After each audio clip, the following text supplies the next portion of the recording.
We begin our slow westward journey, guided by the low, perpetually shifting light of a London evening, toward one of the most resonant, feared, and history-soaked structures in the Western world, the Tower of London.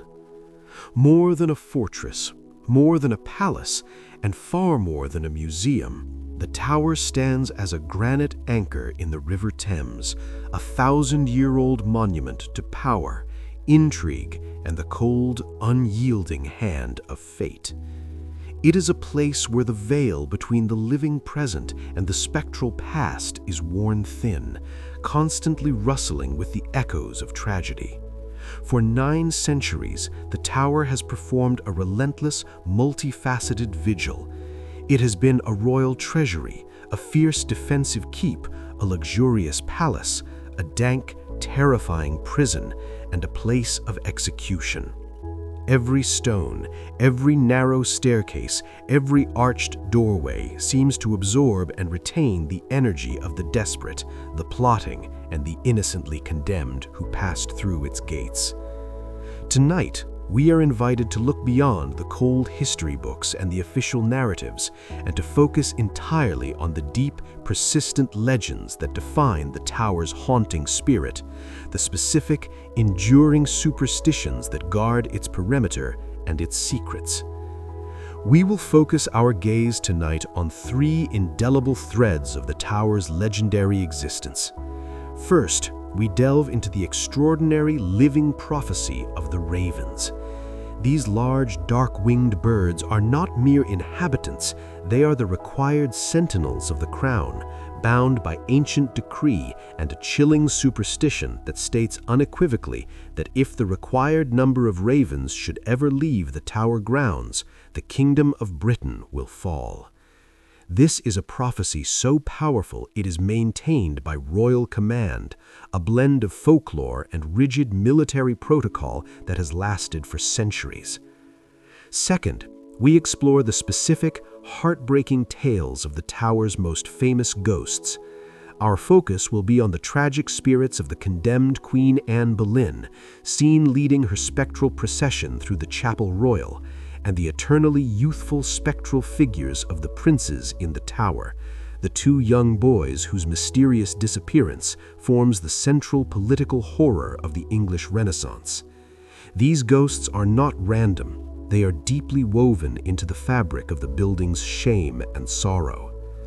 Third, we will step into the overwhelming silent brilliance of the crown jewels, not to admire their artistry, but to understand the profound curses and superstitions that cling to the world's most powerful collection of gems.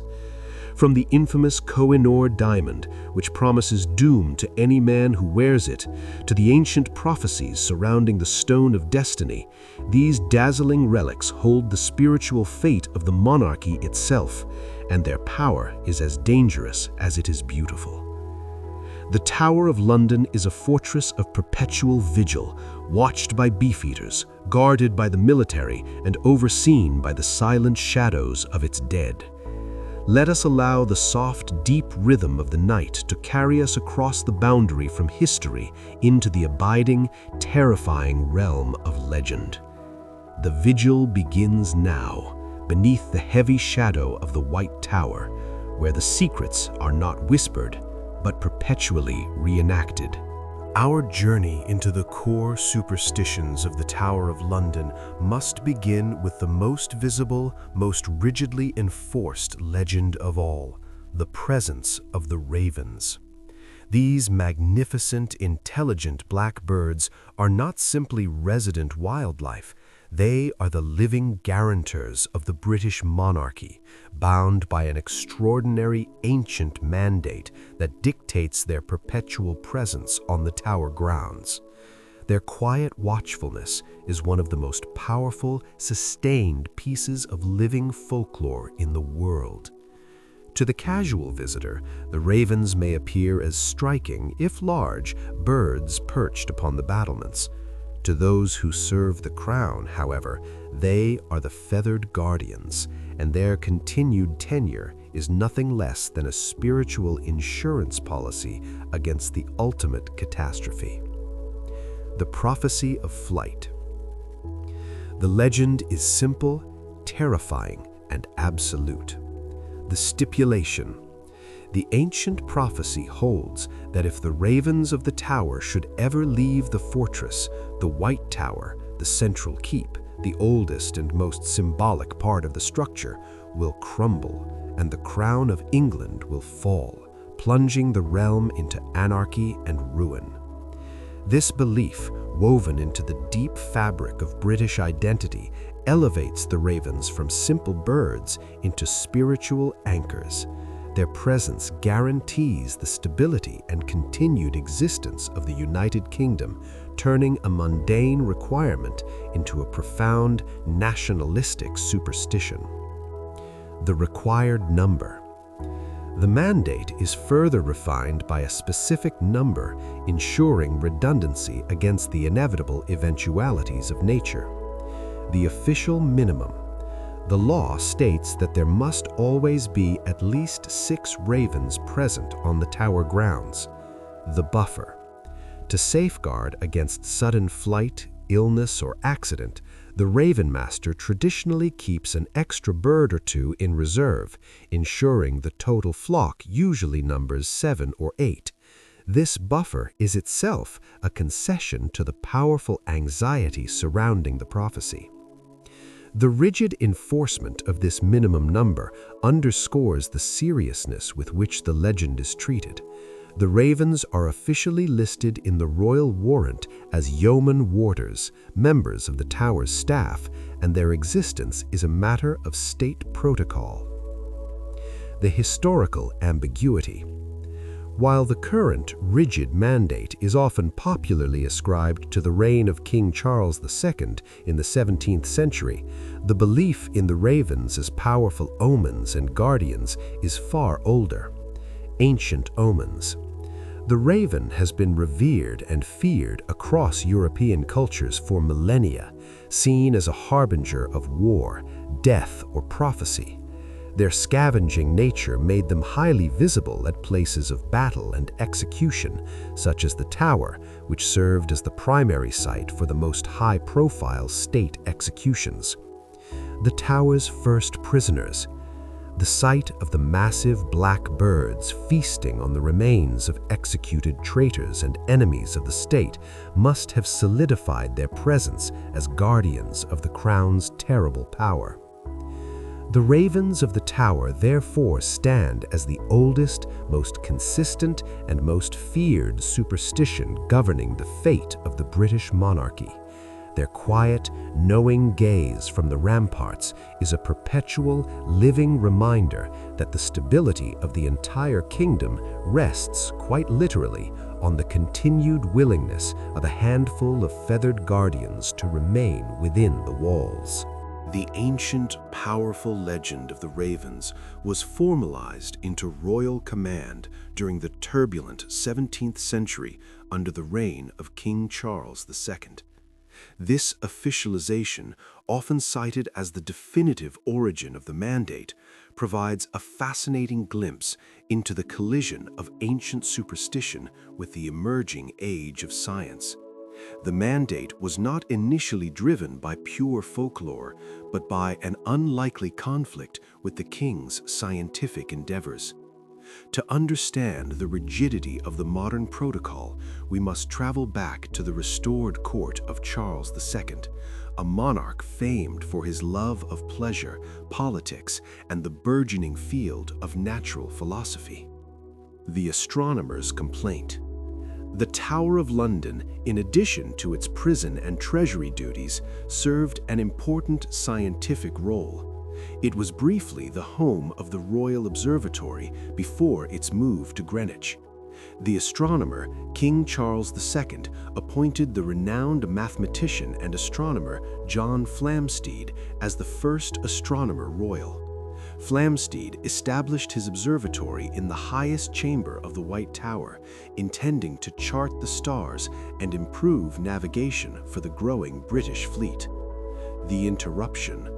Flamsteed soon encountered a vexing, massive problem. The large, noisy black birds that flocked around the tower battlements, particularly the curious and clever ravens. The birds' presence, their mess, and their tendency to perch and obscure his delicate instruments were a constant, infuriating disruption to his nightly observations. Flamsteed, a man of science, complained bitterly to the king, requesting that the entire flock be removed from the grounds. The king's divided mind. The King Charles II, while a keen patron of science, he founded the Royal Society, was also a deeply pragmatic monarch who had just endured years of exile and the bloody chaos of the English Civil War. He was acutely aware that the stability of his restored throne was fragile and susceptible to popular rumor and ancient superstition. The council's warning. Royal advisors and ancient members of the court likely warned Charles II against removing the ravens entirely, citing the powerful established prophecy that the crown would fall if the birds left. For a king recently restored by the grace of God and political maneuvering, defying such a prophecy was an unacceptable risk. The resulting decision. By Charles II, the resulting decision was a brilliant diplomatic compromise that satisfied the scientific mind while appeasing the ancient fears of the populace. The compromise. Charles II decreed that while the tower could not be entirely purged of the birds, they must be kept to an absolute minimum required by tradition. The exact wording often cited is, "If the Tower of London ravens are lost or fly away, the crown will fall and Britain with it." The official number. The tradition of maintaining 6 ravens was officially codified, and special provision was made for their feeding and care, establishing the role of the Raven Master as a necessary state position. The king satisfied Flamsteed by reducing the nuisance, but he satisfied the ancient guardians of tradition by ensuring the prophecy remained intact and perpetually honored. The raven's mandate, therefore, stands as a tangible piece of proof that even at the height of the scientific revolution, the fate of the British monarchy was deemed safer when resting upon the dark wings of ancient superstition. The unwavering observance of the Raven Mandate stems entirely from the sheer terror inspired by the prophecy of the fall. The specific, dire consequence predicted should the birds ever abandon their post. This prophecy is more than a charming piece of folklore. It is a foundational superstition that has influenced military protocol and royal policy for centuries, underscoring the spiritual fragility of the English crown. The belief holds a powerful circular logic. The monarchy is stable because the ravens are here. If the ravens leave, the monarchy must fall. The two are inseparable, and the consequence is absolute. The collapse of order. The prophecy is not vague. It predicts the immediate and total collapse of the kingdom. The symbolic center, the prophecy often specifies that the White Tower, the massive original keep built by William the Conqueror, will crumble if the ravens depart. As the oldest and most imposing structure, the White Tower symbolizes the eternal permanence of the Norman conquest and the subsequent monarchy. Its fall would signify the end of continuity and the return to primeval chaos. The loss of the crown. The secondary and more politically significant element is the prediction that the crown will fall. This implies the loss of the physical regalia now housed within the tower, as we shall see later, and crucially, the legitimacy and power of the monarch who wears it. This level of threat elevates the ravens to the status of a permanent, supernatural guard force. The vigilance required to keep them fed, safe, and content is a fundamental, ongoing act of state appeasement aimed at staving off total civilizational ruin. Historical near misses and reinforcement. The prophecy gains its power from moments in history when the ravens' continued presence was genuinely threatened, reinforcing the public's belief in the doom they hold at bay. World War II. Perhaps the most famous incident occurred during the London Blitz. German bombing raids caused massive damage around the tower, and the entire flock, save for a single male raven named Grip, perished from the shock and devastation. The fear. The loss of the birds caused genuine, widespread panic. Prime Minister Winston Churchill was reportedly personally involved in ensuring the immediate replacement of the lost ravens. The act.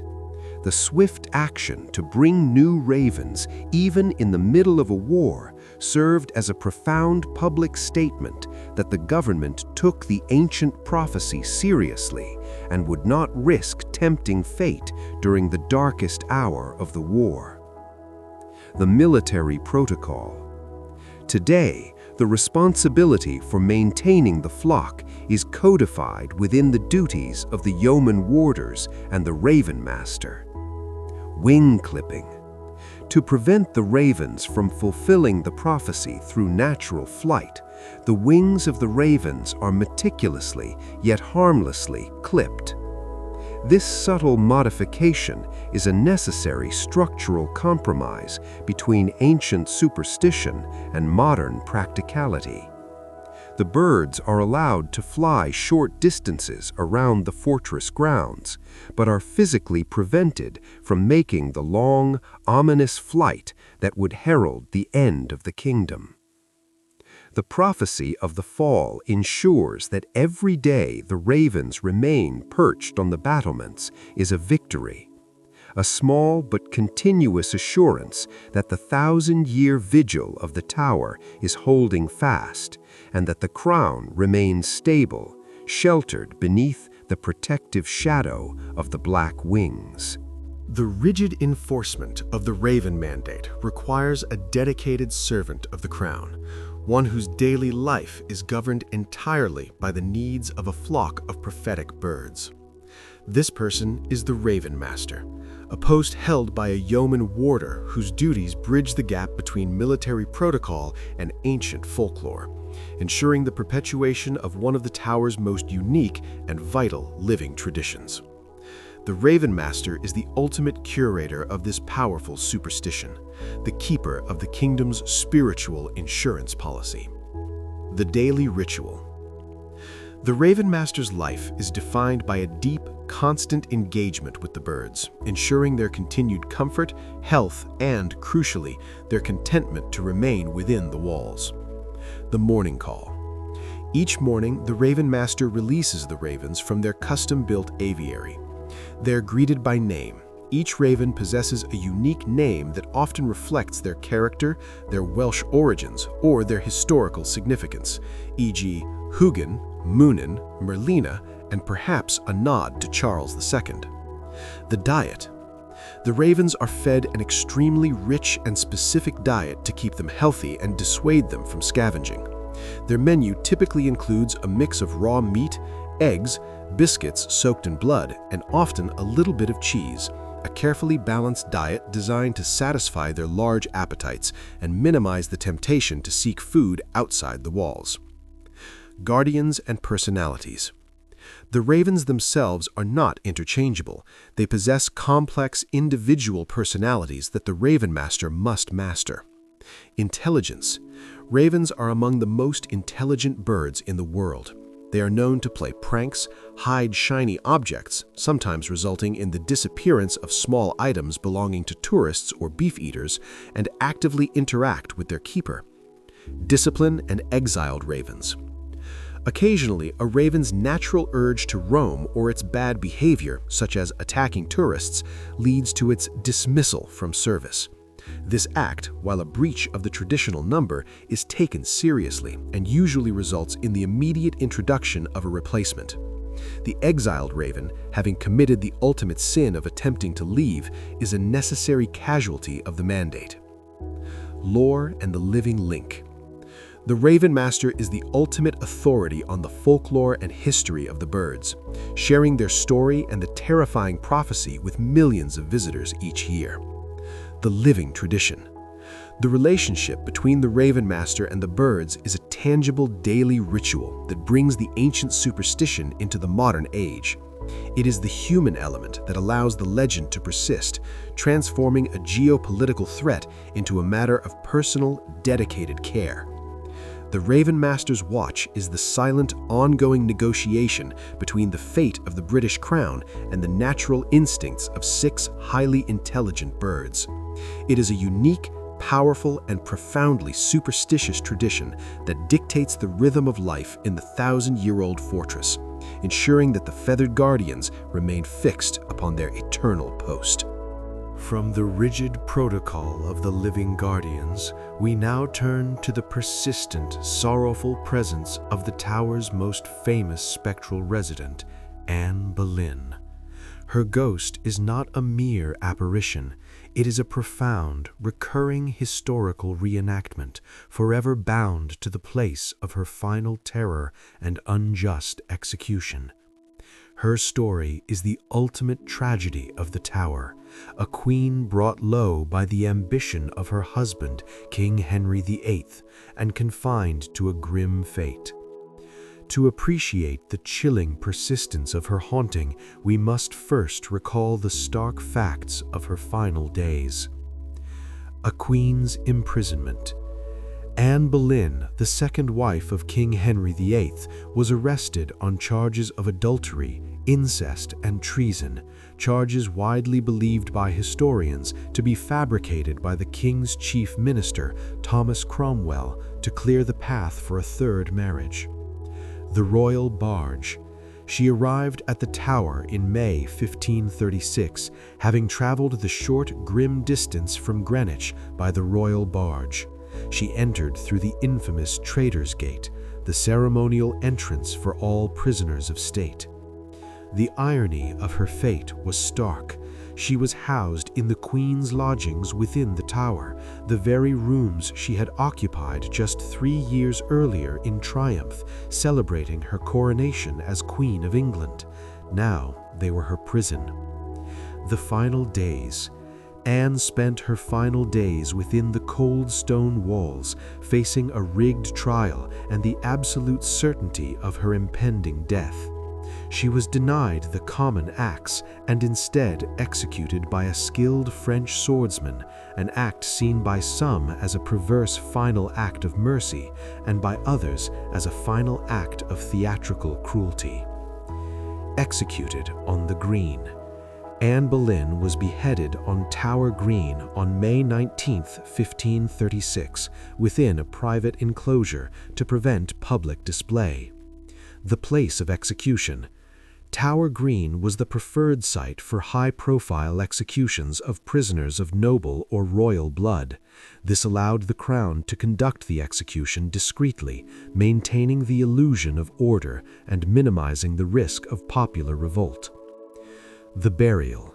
Following her death, Anne Boleyn was interred without pomp or ceremony beneath the floor of the Chapel Royal of St. Peter ad Vincula, the small, perpetually sorrowful church situated within the Tower walls.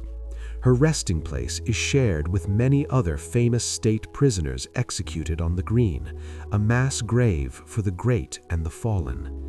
The memory of Anne Boleyn, the vibrant, intelligent queen cut down unjustly, is too powerful to be contained by the simple act of burial. The sheer weight of her injustice and the terrible irony of her fate ensure that her tragic spirit remains permanently imprinted on the Tower. Her haunting is a protest, a perpetual reliving of the moment where royal power turned to ultimate cruelty. The tragedy of Anne Boleyn's execution ensures that her ghost is one of the most frequently and powerfully cited spectral presences within the Tower of London. Her haunting is not a static memory, it is a spectral procession, a recurring, terrible vision that relives her final journey from the prison rooms to the scaffold.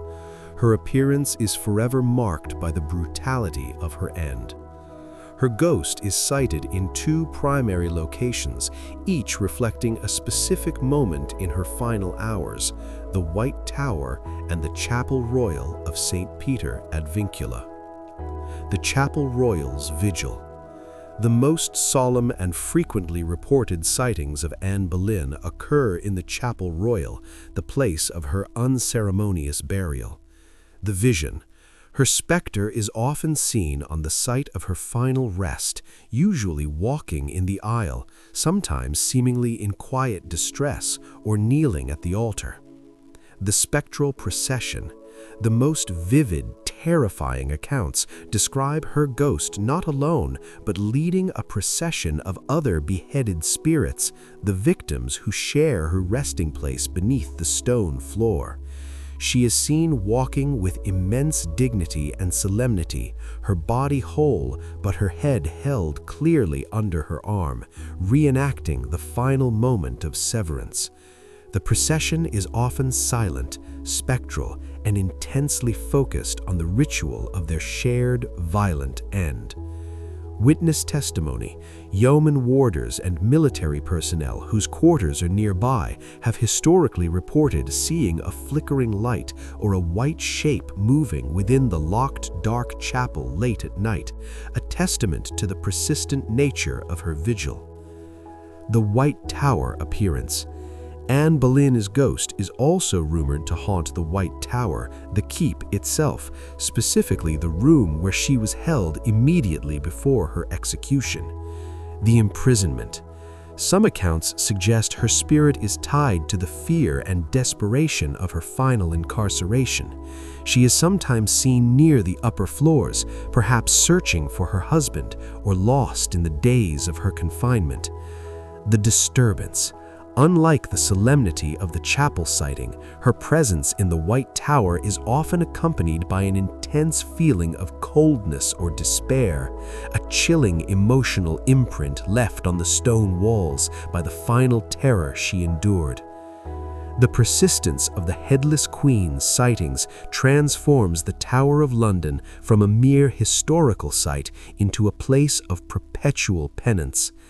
Anne Boleyn's spectral walk is a permanent, silent protest against the cruelty of King Henry VIII, ensuring that the shame of her unjust death remains eternally etched into the spiritual atmosphere of the ancient fortress.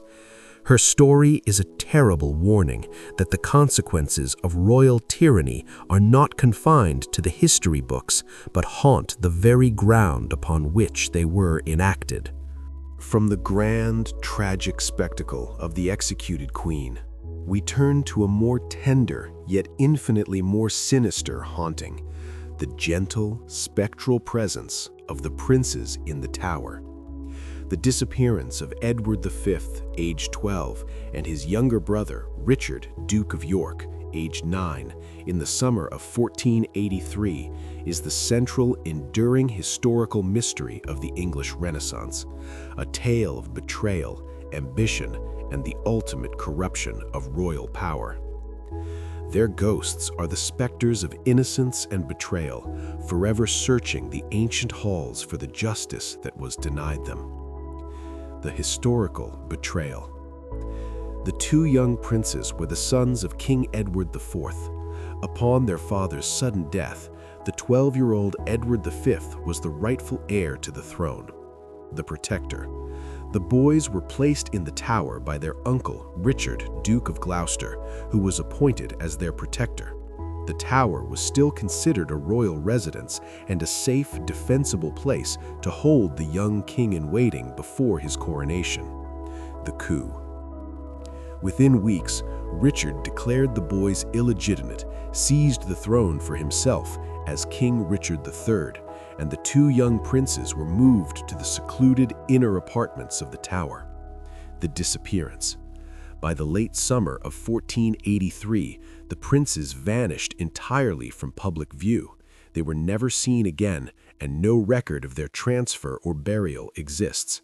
The universal assumption was that they were murdered on the orders of Richard III, cementing his place in history as the ultimate royal villain. The site of sorrow. The primary locus of their confinement and presumed murder is the Bloody Tower, a gatehouse on the inner wall, famous for its dark history and thick walls.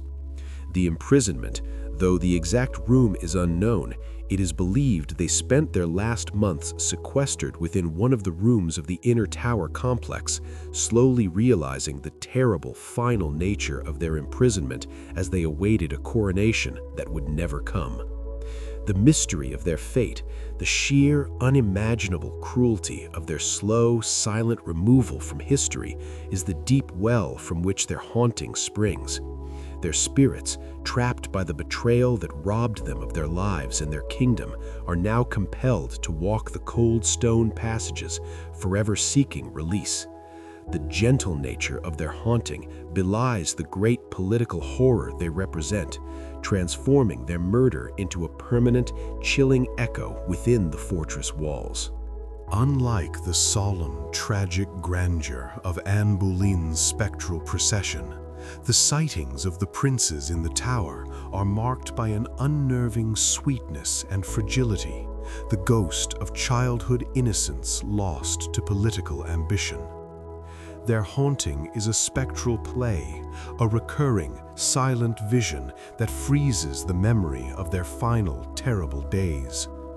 The specters of Edward V and Richard are frequently sighted by yeoman warders and night staff in specific, quiet parts of the inner fortress, particularly near the site of their confinement. The sightings near the Bloody Tower. The most consistent and heartbreaking sightings occur around the area believed to be their last home, the vicinity of the Bloody Tower and the staircase of the White Tower. The appearance. They are invariably described as two small boys, usually wearing simple white or gray nightclothes, a detail that immediately suggests the sudden, final nature of their disappearance from the world. The holding of hands.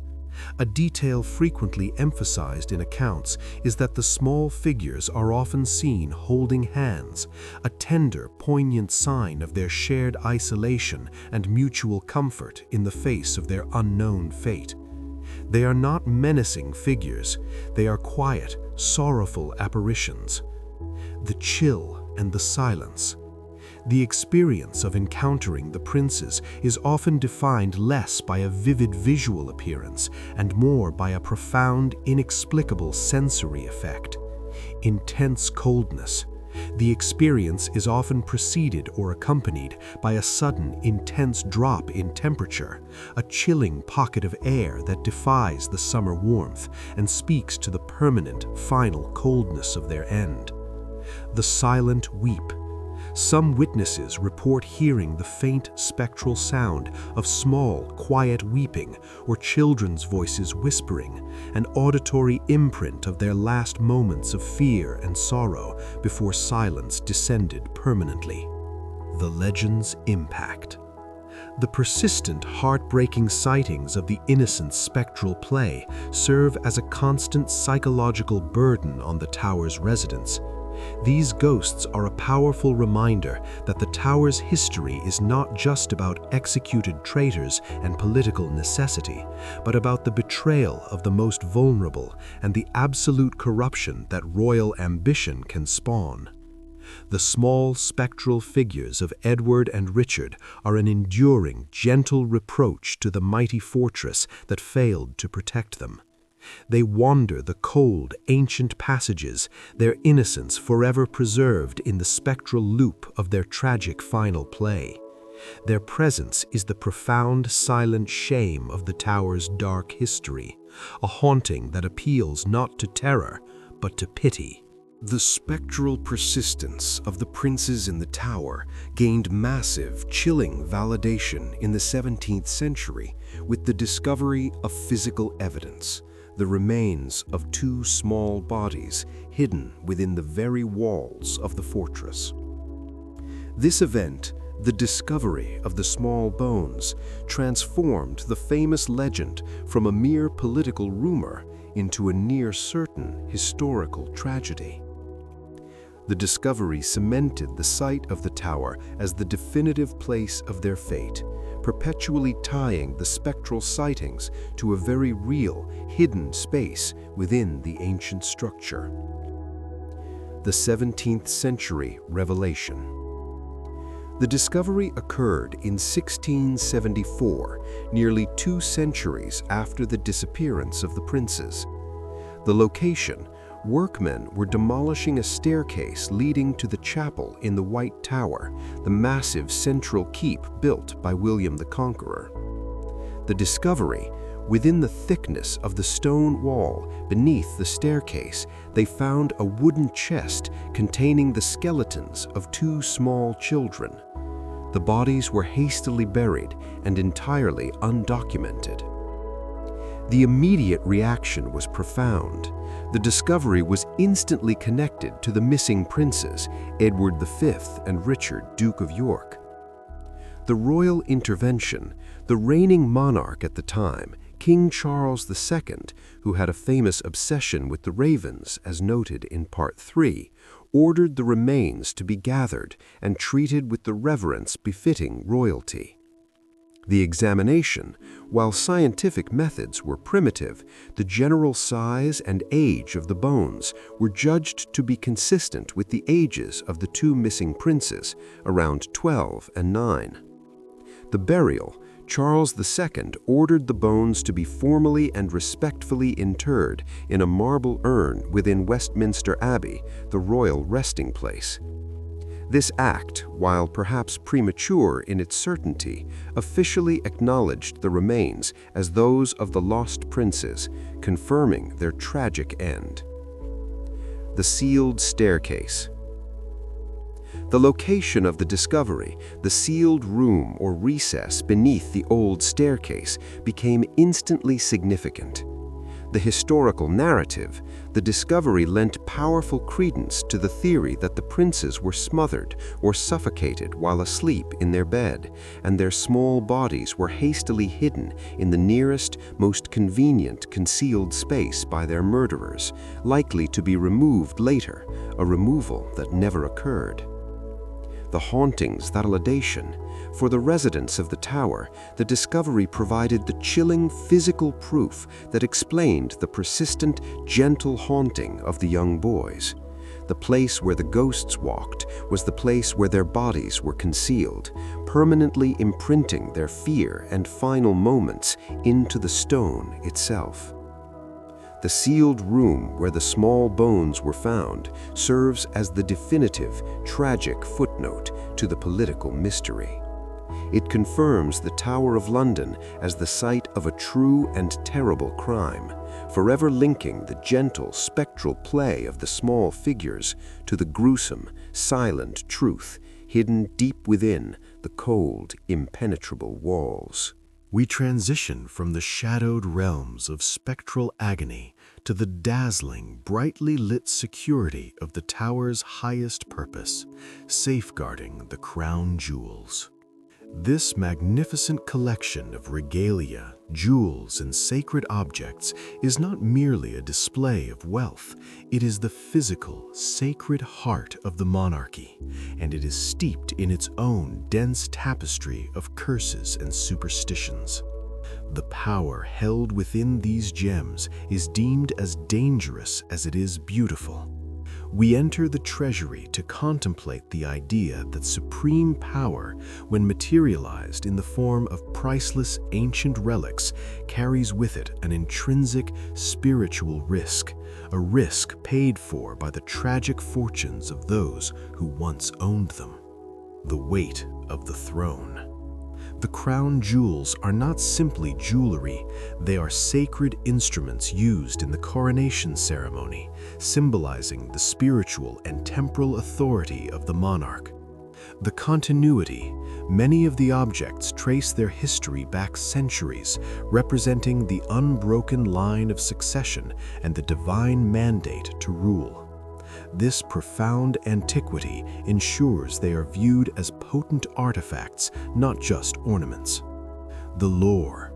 Because they represent such absolute, centralized power, the jewels have naturally accrued tales of misfortune, theft, and ill luck, the dazzling curse that whispers of the price of sovereignty.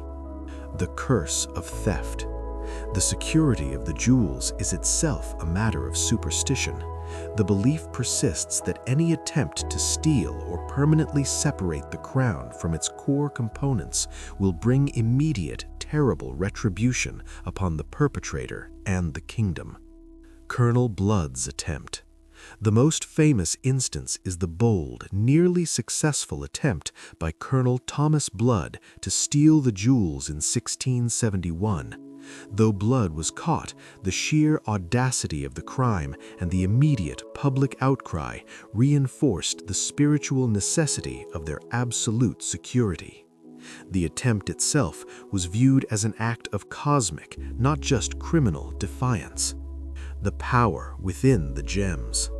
These gems are believed to carry the bloody, violent history of their acquisition and former owners. The transfer of fate. The superstition is that when a diamond is forcibly transferred from one owner to another, it carries the bad luck and violent fate of its previous owner into the hands of the new possessor. This transfer of misfortune creates a permanent trail of political and personal disaster that clings to the most beautiful and desired stones. The dazzling curse ensures that the crown jewels are kept behind impenetrable vault doors, protected by both modern security and the primal fear of the spiritual consequences of disturbing their ancient, sacred rest. We must look beyond the brilliance and contemplate the terrifying weight of the history and misfortune that shines forth from their many facets. Within the silent, blinding vault of the crown jewels rests the most infamous and feared gem of all, the Koh-i-Noor diamond, the Mountain of Light. This massive, oval-shaped diamond is renowned not just for its flawless beauty, but for the profound, centuries-old curse of male possession that is said to cling to it, promising ruin and death to any man who dares to wear it. The story of the Koh-i-Noor is a relentless global trail of political upheaval, assassination, and the violent downfall of empires, all attributed to the stone's deadly power. A history of blood and ruin. The diamond's known history is a chronicle of unrelenting warfare and tragedy across the Indian subcontinent and Persia. The curse's evidence. The stone was passed through the hands of a relentless series of kings, shahs, and sultans. Nearly every one of these male rulers who possessed the gem met a bloody or untimely end, deposed, poisoned, assassinated, or overthrown in civil war. The unbreakable pattern. The superstition became fixed. The diamond brings absolute ruin to the ruling male who claims ownership. The stone is seen not as a prize, but as a spiritual weapon, silently working against the stability of the throne upon which it rests. The British Acquisition and Protocol. The Koh-i-Noor was acquired by the British Crown in 1849 following the annexation of the Punjab. The Queen, Victoria, was the first reigning British monarch to own the gem. The curse followed the stone to Europe, and the British monarchy had to devise a protocol to protect itself. The solution. The ancient lore provided the answer. The curse affects only men. The protocol. The diamond was subsequently reserved exclusively for the wives of male monarchs, the queen consorts, or the reigning queen regnants. It was formally mounted into the crown of Queen Alexandra and later into the crown of Queen Elizabeth, the Queen Mother. This official policy is a direct public acknowledgement of the stone's deadly power. The burden of the curse. The curse itself is a powerful cultural artifact, a constant reminder that the dazzling beauty of the empire's prize was paid for by endless bloodshed and the tragic fate of deposed rulers. The symbolism. The Koh-i-Noor, now resting in the tower's vault, is more than a jewel. It is a permanent symbol of the violent acquisition of imperial power and the high spiritual cost of absolute sovereignty. The curse of male possession ensures that even in its safe, brilliant display, the diamond whispers its ancient warning: absolute power is fatal, and the ultimate price of the crown is often paid in blood. Beyond the infamous Koh-i-Noor, the crown jewels hold other gems whose history is equally saturated with misfortune, reinforcing the belief that the regalia is intrinsically cursed. We turn our attention to the massive, rough-cut crimson stone known as the Black Prince's Ruby, a stone whose history is a direct catalogue of political instability and near disaster on the battlefield. This gem, which sits at the very heart of the imperial state crown, is not actually a ruby, but a large, magnificent spinel. Its power lies not in its composition, but in the history of ill luck it has brought to its previous owners. A trail of violence and deception. The stone's history, spanning from the 14th century, is defined by its acquisition through treachery and its tendency to be involved in moments of chaos. The start. The stone was originally acquired by Edward the Black Prince in Spain in 1367 as a payment for aiding a treacherous tyrannical king against his brother. The gem's origin is immediately marked by political violence and betrayal. The royal owners. Throughout its subsequent transfers between the crowns of Spain and England, the stone was repeatedly seized, lost, or acquired under duress, ensuring its history is perpetually stained with bad fortune. The Agincourt anecdote. The most famous piece of lore associated with the stone links it directly to the battlefield of Agincourt in 1415, a pivotal moment in English history. Henry V's crown. King Henry V wore the stone mounted in his battle crown during the famous decisive battle against the French. During the fight, a massive blow from a French axe struck the king's helmet. The massive size and solidity of the Black Prince's ruby, which was mounted prominently at the front of his crown, is said to have deflected the blow, saving the king's life. The superstition. This event, while celebrated as a near miracle, actually reinforced the stone's association with danger. It implied that the gem attracts violence and that the wearer is always under threat of immediate battlefield death, only escaping by the grace of the stone's physical density. The good luck was only possible because of the overwhelming bad luck that drew the axe in the first place. The Black Prince's Ruby, with its history of violent transfer and near-fatal encounters, acts as a potent physical anchor for the superstition that the crown jewels are inherently dangerous. Its permanent position at the forefront of the imperial state crown ensures that the reigning monarch is perpetually reminded that their power is always purchased at the high, continuous price of near disaster and constant threat. Beyond the infamous Koh-i-Noor, the crown jewels hold other gems whose history is equally saturated with misfortune, reinforcing the belief that the regalia is intrinsically cursed. We turn our attention to the massive, rough-cut crimson stone known as the Black Prince's Ruby, a stone whose history is a direct catalogue of political instability and near disaster on the battlefield. This gem, which sits at the very heart of the imperial state crown, is not actually a ruby, but a large, magnificent spinel. Its power lies not in its composition, but in the history of ill luck it has brought to its previous owners. A trail of violence and deception. The stone's history, spanning from the 14th century, is defined by its acquisition through treachery and its tendency to be involved in moments of chaos. The start.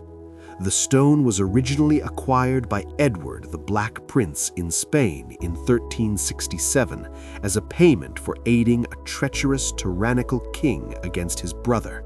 The gem's origin is immediately marked by political violence and betrayal. The royal owners. Throughout its subsequent transfers between the crowns of Spain and England, the stone was repeatedly seized, lost, or acquired under duress, ensuring its history is perpetually stained with bad fortune. The Agincourt anecdote.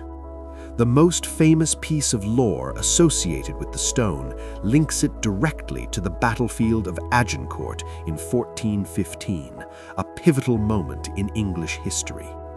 Henry V's crown. King Henry V wore the stone mounted in his battle crown during the famous decisive battle against the French. During the fight, a massive blow from a French axe struck the king's helmet. The massive size and solidity of the Black Prince's ruby, which was mounted prominently at the front of his crown, is said to have deflected the blow, saving the king's life. The superstition. This event, while celebrated as a near miracle, actually reinforced the stone's association with danger. It implied that the gem attracts violence and that the wearer is always under threat of immediate battlefield death, only escaping by the grace of the stone's physical density. The good luck was only possible because of the overwhelming bad luck that drew the axe in the first place. The Black Prince's Ruby, with its history of violent transfer and near-fatal encounters, acts as a potent physical anchor for the superstition that the crown jewels are inherently dangerous. Its permanent position at the forefront of the imperial state crown ensures that the reigning monarch is perpetually reminded that their power is always purchased at the high, continuous price of near disaster and constant threat. Contained within the crown jewel's symbolic custody, though not strictly a gem, is one of the most ancient, powerful, and deeply cursed relics tied to the fate of the British monarchy, the Stone of Destiny, also known as the Stone of Scone. This simple block of ancient red sandstone is the centerpiece of a fundamental 1,000-year-old prophecy that dictates the very legitimacy of the crown. The fate of the entire kingdom is linked to the physical presence of this stone, a rock imbued with the spiritual authority of an entire nation. The prophecy of kingship. The Stone of Destiny is central to the history of Scotland. It was used for centuries in the inauguration ceremonies of Scottish kings. The core prophecy associated with the stone is absolute. The mandate. The ancient prophecy states, unless the stone be present, the monarchy is illegitimate. Or, more poetically, where the Stone of Destiny is, there shall the Scots reign. This belief effectively binds the legitimacy of any coronation to the stone's physical location and presence. Its mere existence in the right place confirms the divine right of the monarch. The English acquisition. The stone became central to English and later British history when King Edward I seized it as a spoil of war in 1296, symbolizing the subjugation of Scotland. The coronation chair. Edward I placed the stone beneath the seat of a custom-built coronation chair, the King Edward's chair, in Westminster Abbey. From that moment until the present day, every legitimate English and then British monarch has been crowned while seated directly upon the Stone of Destiny. The spiritual theft. By taking the stone, Edward I was attempting to ritually transfer the spiritual authority of the Scottish crown to the English line, ensuring that the prophecy that promised the Scots perpetual kingship would now, geographically, benefit the English. The modern custody and the prophecy's fulfillment. After centuries in England, the stone was officially returned to Scotland in 1996, where it is now held in Edinburgh Castle. However, the prophecy remains central to the crown jewel's lore. The stipulation. The agreement for its return includes the crucial spiritual stipulation that the stone must be brought back to Westminster Abbey for the next coronation. The crown cannot proceed without its presence. The Stone of Destiny is a permanent physical symbol of the crown's historical violence, political ambition, and the deep, persistent power of ancient prophecy. Its enduring authority proves that the stability of the entire United Kingdom rests not just on acts of Parliament, but on the continued willing presence of a simple block of rock during the most sacred ceremony of the state. While individual gems like the Koh-i-Noor carry specific curses, a broader, more terrifying piece of superstition surrounds the crowns themselves, St. Edward's crown and the imperial state crown. This is the curse of the unworthy, the belief that the sacred regalia, imbued with the spiritual authority of centuries of legitimate rule, will actively reject or bring ill fortune upon any monarch deemed illegitimate, weak, or unworthy of wearing the ultimate symbol of sovereignty. This superstition acts as a powerful, silent judge of the monarch's true claim and spiritual fitness to rule, reinforcing the profound sanctity of the ceremony. The crown's spiritual weight. The crowns are the ultimate material symbols of the fusion of the state and the church, the monarch's role as both head of state and governor of the Church of England. The sacred oil. They are placed upon the monarch's head only after they have been anointed with the sacred oil, a mystical process that supposedly infuses the person with a divine mandate. The crowns are thus not merely objects, they are vessels of this divine, non-transferable authority. The legend of rejection. The superstition dictates that if an illegitimate or tyrannical monarch attempts to wear the crown, the sacred object will betray its discomfort. Physical manifestation. The signs of the crown's rejection can be subtle but terrifying. The crown might feel overwhelmingly heavy, causing the wearer to stagger or become ill. A jewel might inexplicably fall out during the ceremony, or, in the most dire scenarios, the entire crown might slip and fall from the head of the unworthy monarch, an immediate public signal that the heavens reject their claim. Historical accounts are often colored by political bias. Many stories of unpopular or tragically short-lived kings are retroactively explained by the crown's rejection, a heavy crown foreshadowing a heavy fate. The vulnerability of the monarchy. The curse of the unworthy keeps the sacredness of the crowns firmly within the realm of the spiritual. The lesson: it provides a constant spiritual check on the absolute power of the monarch. The monarch is warned that their legitimacy rests not just on birthright, but on their spiritual worthiness and their adherence to a higher moral order. The crowns, resting in their protective vault in the tower, are the physical embodiment of this immense spiritual pressure. They are silent, dazzling, and terrifyingly demanding, perpetually waiting to judge the next sovereign. The fate of the entire kingdom, like the prophecy of the ravens, waits upon the moment the ancient gold and the sacred jewels either accept or violently reject the head upon which they are placed. The spectral and cursed atmosphere of the Tower of London is not merely a matter of historical record. It is a living testimony, maintained and perpetuated by the men who know the fortress most intimately, the yeoman warders, affectionately known as the Beefeaters. These are the guardians of the tower, former members of the British Armed Forces who are now the living curators of its history and, critically, its pervasive paranormal activity. The Beefeaters' personal, continuous experience of the haunting solidifies the tower's status as the most haunted building in England. A continuous, intimate vigil.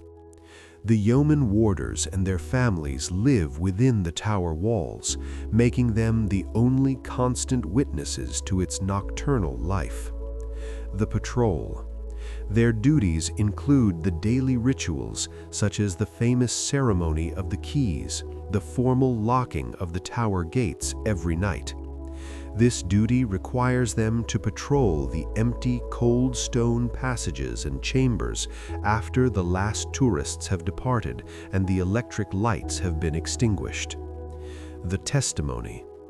Unlike casual visitors, the Beefeaters are credible witnesses, retired non-commissioned officers trained to be observant and disciplined. Their collective, persistent accounts of spectral activity over centuries form a significant body of evidence for the supernatural nature of the fortress. Encounters with the spirits. The yeoman warders' accounts are diverse, often reflecting the specific, known legends of the tower. The prince's presence. Reports of unexplained drops in temperature, the faint sound of children's quiet weeping, or the brief, fleeting sight of two small figures near the bloody tower are common, reinforcing the heartbreaking legend of the lost princes. Anne Boleyn's coldness. Beefeaters stationed near the Chapel Royal frequently report an immense feeling of despair and coldness, or the unsettling sound of a spectral procession moving across the cobblestones at night. Unidentified ghosts. Beyond the famous specters, the warders report countless smaller hauntings, unexplained noises, sudden shifts in the atmosphere, objects moving, and the chilling sensation of being watched by an unseen presence within the ancient stone rooms. The curators of the ghost story. The Beefeaters are not merely witnesses, they are the curators of the ghost story. They tell the tales of the hauntings to millions of visitors, ensuring that the supernatural legends are inextricably woven into the official history of the tower. The Beefeaters' watch is the final essential element of the tower's mystery. Their continuous presence and their calm professional testimony regarding the ghostly activity transform the legends into a palpable, enduring truth.